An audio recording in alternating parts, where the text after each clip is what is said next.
Oi, tudo bem?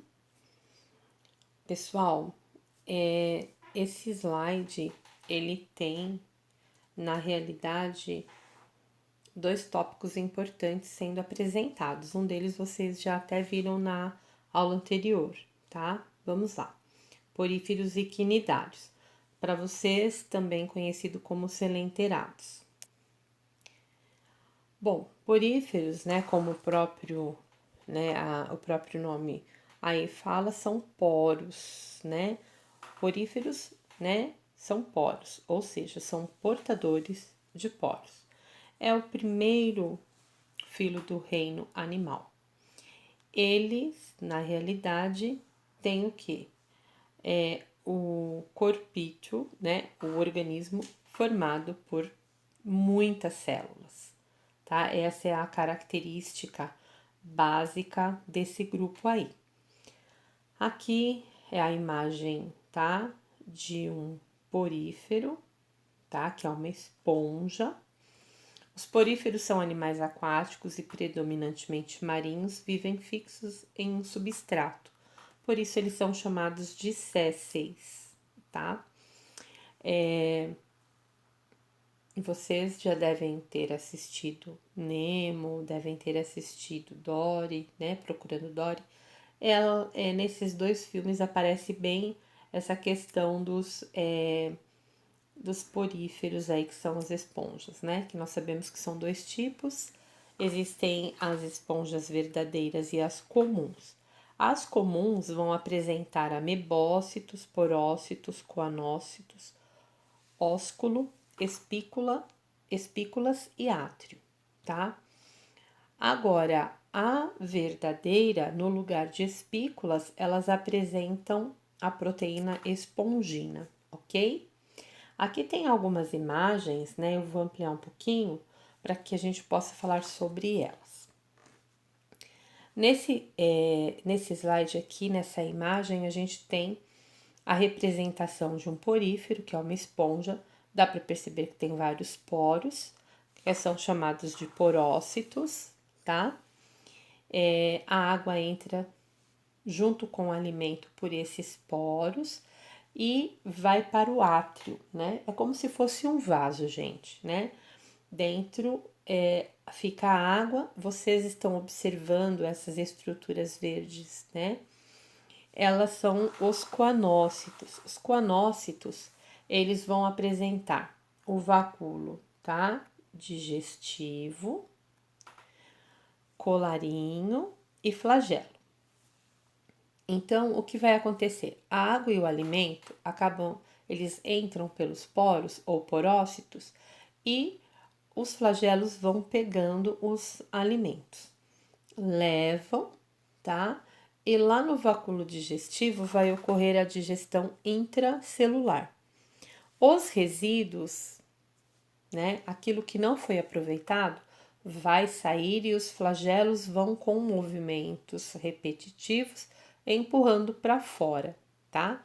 Eles estão muito próximos aos amebócitos, que é uma das partes, né, corporais da esponja. O que é interessante é que o movimento dos flagelos faz com que a água entre pelos poros e saia, tá? Pelo ósculo. Se você observar, o ósculo é aqui em cima, ele é a abertura maior, tá? Mas é por onde sai a água. Vocês viram aqui o porócito, é o que está em azul.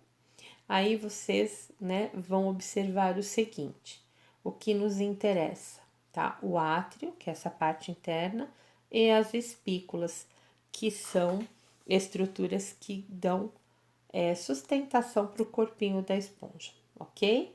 Para o organismozinho dela. Aqui não é diferente do que a gente já viu no slide anterior. Caso, mas tem um nome diferente. Se eu não falei, é porque nesse momento não é importante a gente estar falando sobre ele, ok? E aí você vai observar, né? Aqui totalmente, né? Também separado aí as estruturas que são formadoras da esponja. Aqui você tem o Bob Esponja como representante, né? Literalmente Aí você vai ter, opa, a gente não quer esse, oi, oi, oi, oi, oi. Espera só um pouquinho.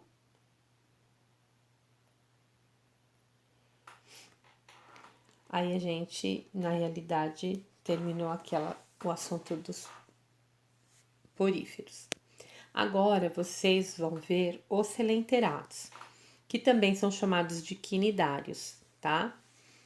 Eles são assim denominados porque eles possuem uma estrutura chamada de quinidoblasto ou quinidócito, que são células com substâncias urticantes, ou seja, estas células produzem uma substância. Caso esta substância entre em contato com algum organismo muito pequeno, pode fazer com que ele morra, ou ele pode paralisar o outro organismo.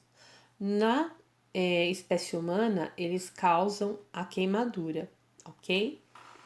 E eles são divididos em dois grandes grupos, os pólipos e as medusas, tá?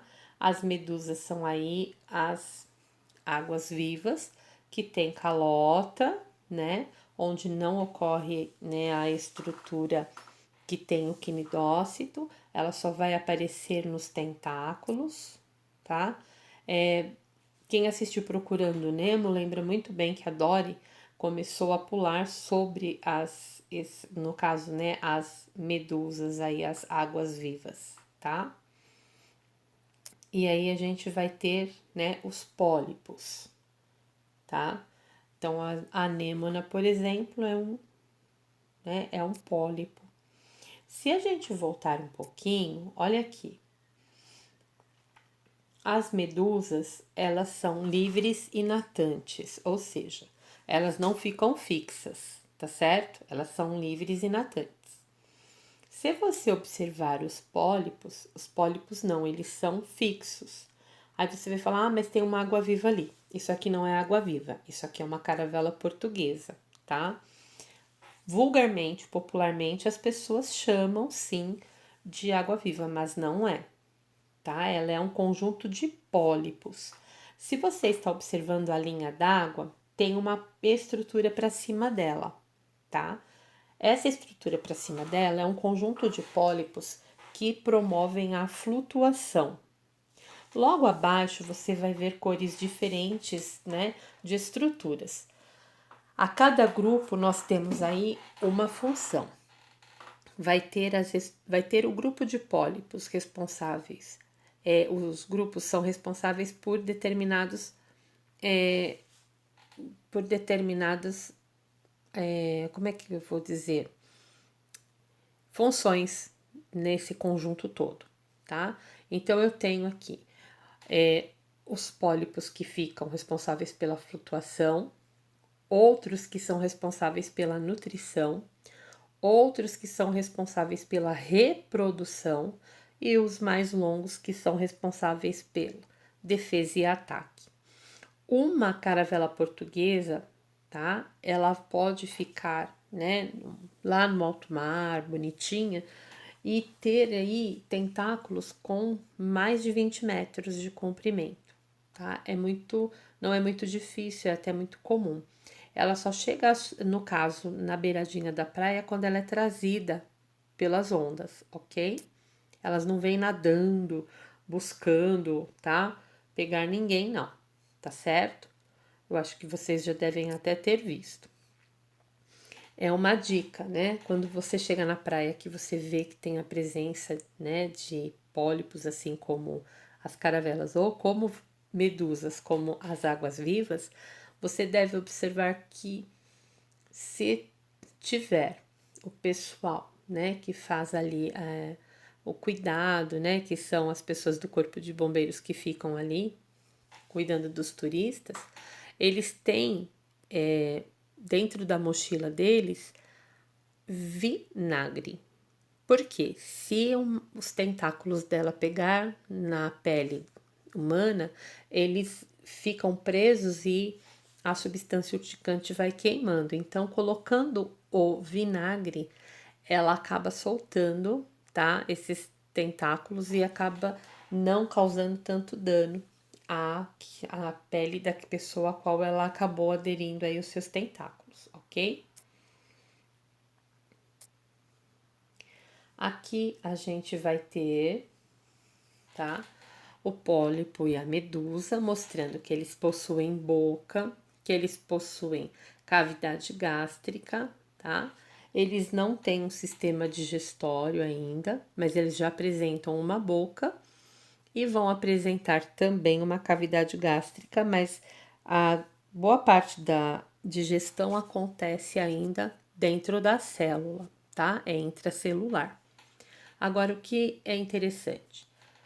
Eu falei para vocês que os poríferos, eles eram conhecidos por terem várias células formando o organismo deles. A novidade evolutiva dos selenterados em relação ao grupo anterior é que eles são os primeiros predadores, tá? São os primeiros organismos ou animais predadores e eles apresentam um sistema nervoso bem simples, bem rudimentar, é chamado de difuso. Por quê? Porque quando algo encosta no tentáculo, automaticamente ele vai liberar a substância, tá? Então, é controlado pelo sistema nervoso deles.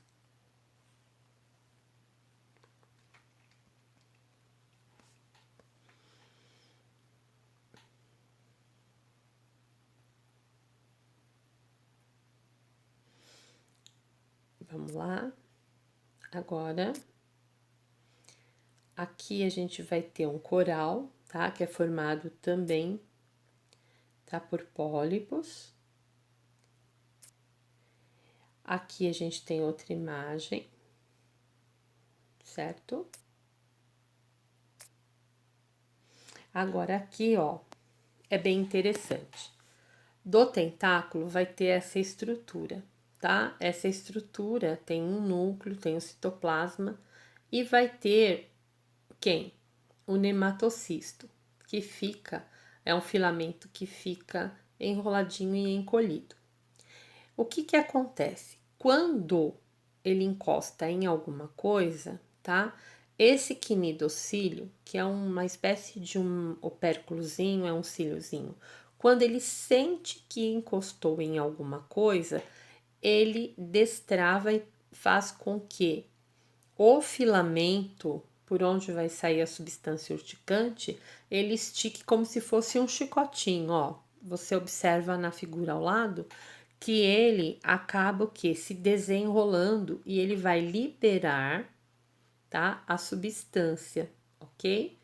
Que vai ou paralisar ou matar, tá? O animal que a água-viva vai se alimentar dele e na gente vai causar o quê? Vai causar a queimadura. Eles possuem dois tipos de reprodução: a reprodução sexuada e a reprodução assexuada. A sexuada acontece da seguinte maneira: eles produzem gametas e liberam esses gametas, tá? E aí o que vai acontecer? Você vai ter a liberação desse gameta na água, né?